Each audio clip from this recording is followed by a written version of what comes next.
DJ Shakti Kumar Raj Bangla Banshidhar. Bell icon को दबाना ना भूलें।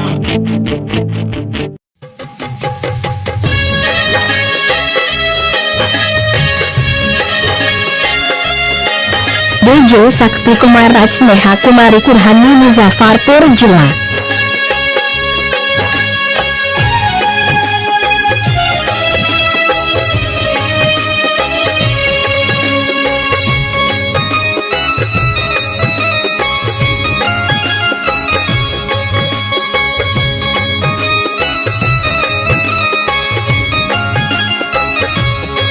बताई जा रही है। आइए सुनते हैं इस कहानी को।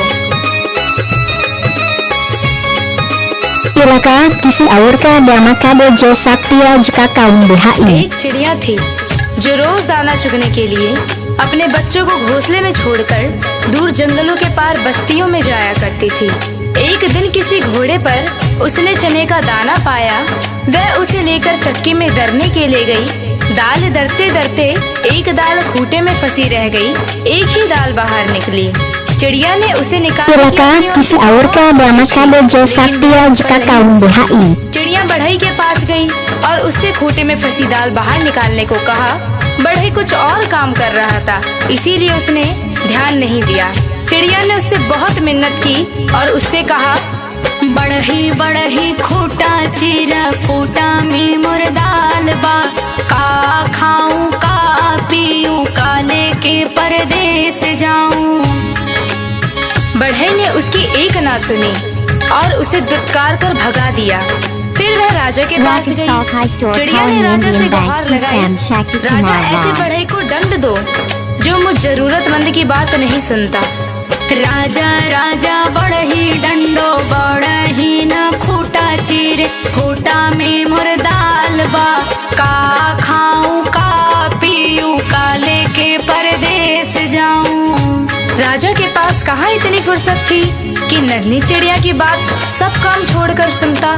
जब उसने भी विनती पर कोई ध्यान नहीं दिया तो वह रानी के पास गई और रानी से बोली, हे रानी, तुम अन्याय राजा का साथ छोड़ दो। रानी रानी राजा ते जो राजा ना बढ़ही डंडे बढ़ही न खूटा चिरे खूटा में मोर दाल बा। का खाऊं का पीऊं का लेके परदेस जाऊं। किसी और का जो शक्ति का काउन बिहाई।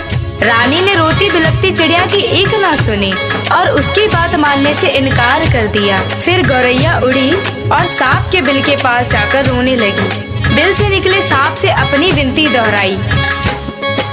सरप सरप रानी डसो रानी न राजा छोड़े। राजा न बढ़ही डंडे बढ़ही न खूटा चिरे खूटा में मोर दाल बा।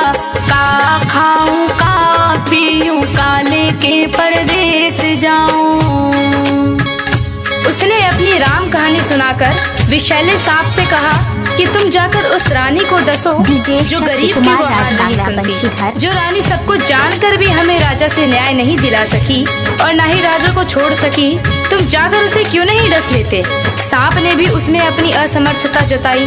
तब भागी भागी गौरैया जंगल में जा पहुंची और उसने बाँस से विनती की, तुम लाठी बनकर सांप को मारो।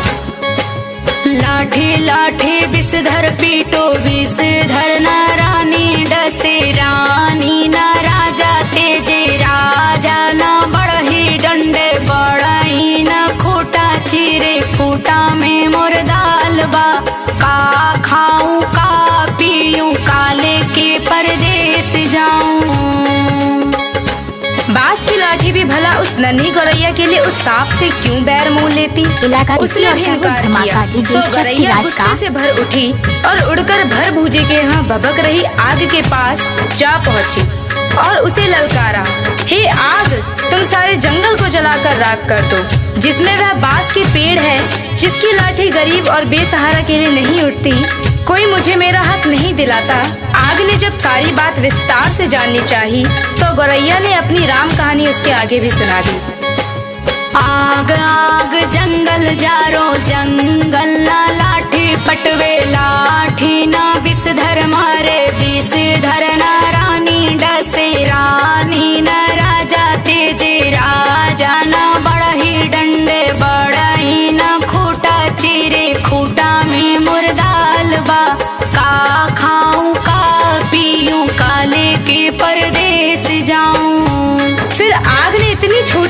स्वाद के लिए गौरैया की बात मानकर बुरे जंगल को जलाना ठीक नहीं समझा और जंगल को जलाने से इनकार कर दिया। तो गौरैया बहुत दुखी हुई, लेकिन निराश नहीं, वह सागर के पास पहुंची और उसे अपनी पूरी बात सुनाकर आरजू की। सागर सागर आग बुझाओ आग, ना जंगल जा रे जंगल, ना लाठे पटवे लाठी, ना विषधर मारे विषधर, ना रानी डसे रानी, ना राजा तेज राजा, ना बढ़ही डंडे बढ़ही, ना खूटा चीर खूटा में मुर्दाल बा, का खाऊं का पीऊं काले के परदेस जाऊं। विशाल सागर भला गौरैया की इस गुहार को क्यों सुनता? वह अपनी मस्ती में हंसता हुआ गुजरता रहा और गौरैया उसके किनारे अपना सिर ढूंढती रही। सुबह से शाम होने को आई। गौरैया को जब यहाँ भी न्याय नहीं मिला तो वह हाथी के पास पहुँची। हाथी के पास उसने अभिनय की कि तुम चलकर मुझे न्याय दिलवाओ, उस समुद्र को सोख लो जो मुझ दुखियारी की हंसी उड़ाता है, बलवान होते हुए भी अन्याय के विरुद्ध खड़ा नहीं होता। जानते हो हमारे साथ क्या गुजरी है? और वह गा गा कर पूरी व्यथा कथा हाथी को सुनाने लगी।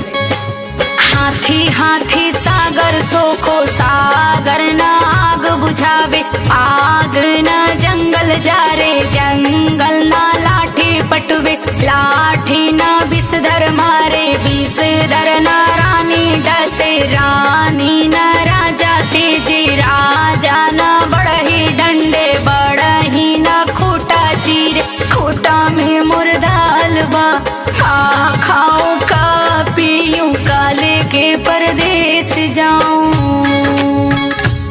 हाथी भी गौरैया की बात सुनकर टस से मस नहीं हुआ।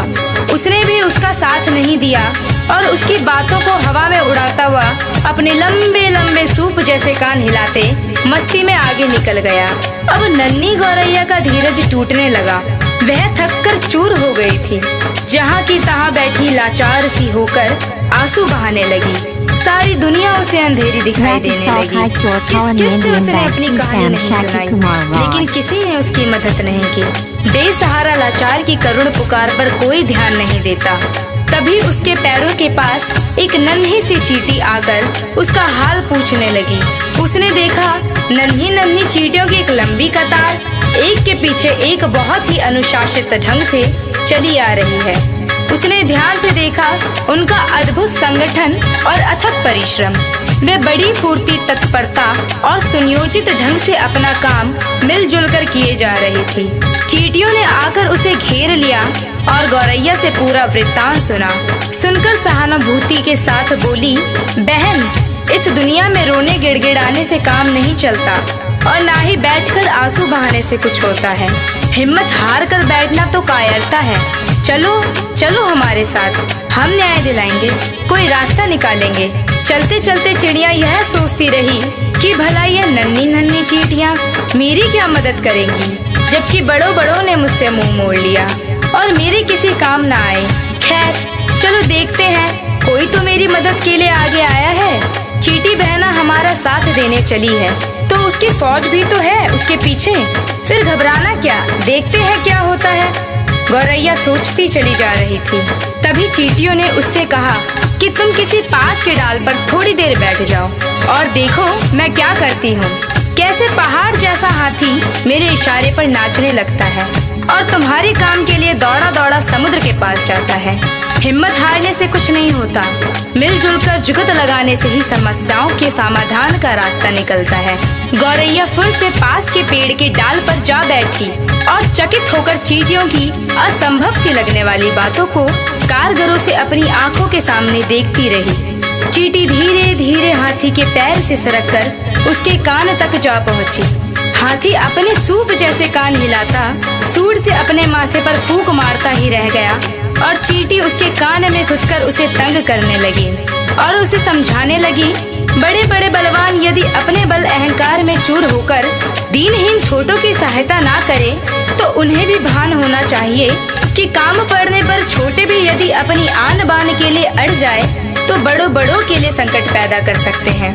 अभी तो मैं अकेले आई हूँ, किंतु मेरे पीछे असंख्य चींटियों की लंबी कतार चली आ रही है। कहीं सबने एक साथ चढ़ाई कर दी तो लेने के देने पड़ जाएंगे। अपने प्राण संकट में क्यों डालते हो? मेरी नेक सलाह यही है कि तुम सीधी तरह चलकर गौरैया का काम करो, नहीं तो आगे समझ लो मरता क्या ना करता। हाथी झुंझलाहट और घबराहट में चींटी की बात मानने को लाचार हो गया। वह यह कहते हुए गौरैया के काम के लिए सागर को सोखने को तैयार हो गया।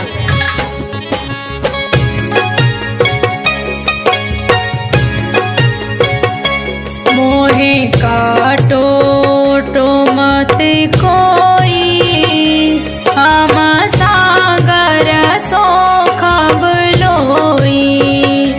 चींटी ने हाथी का पिंड छोड़ दिया और गौरैया उसे धन्यवाद देते हुए हाथी के पीछे पीछे उड़ती वापस सागर की ओर लौटी। हाथी जैसे ही सागर के पास उसे सोखने के इरादे से पहुंचा, सागर हाथ जोड़कर बोला, मोहे सोखो खो मत कोई, हम आग बुझाई बलोई।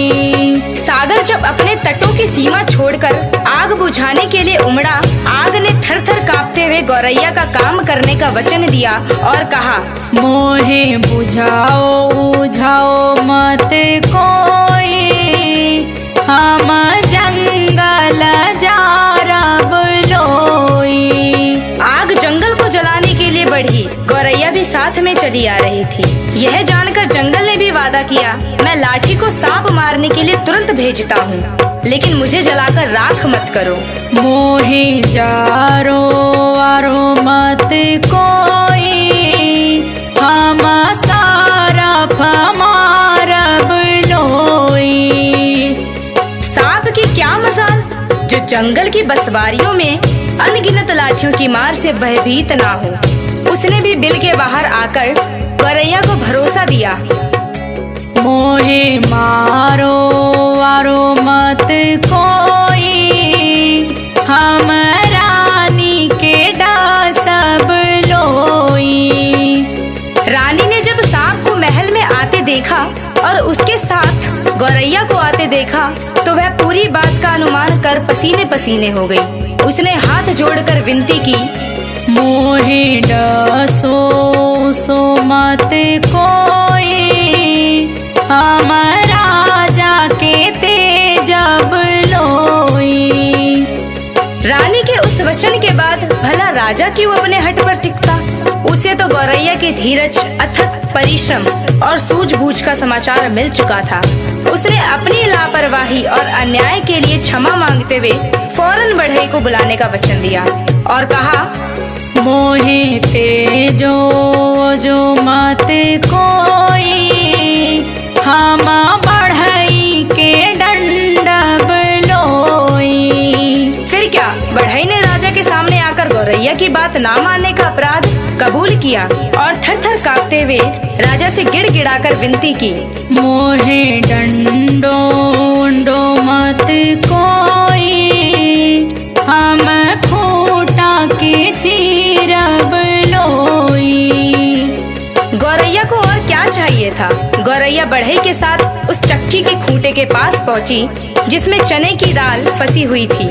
बढ़ई ने खूंटे से दाल निकाल कर दी और गौरैया उसे अपनी चोंच में लेकर अपने घोंसले में जा पहुंची, जहां उसके नन्हे नन्हे बच्चे जब से वह गई थी उसकी राह में आंखें बिछाए भूखे प्यासे बैठे थे।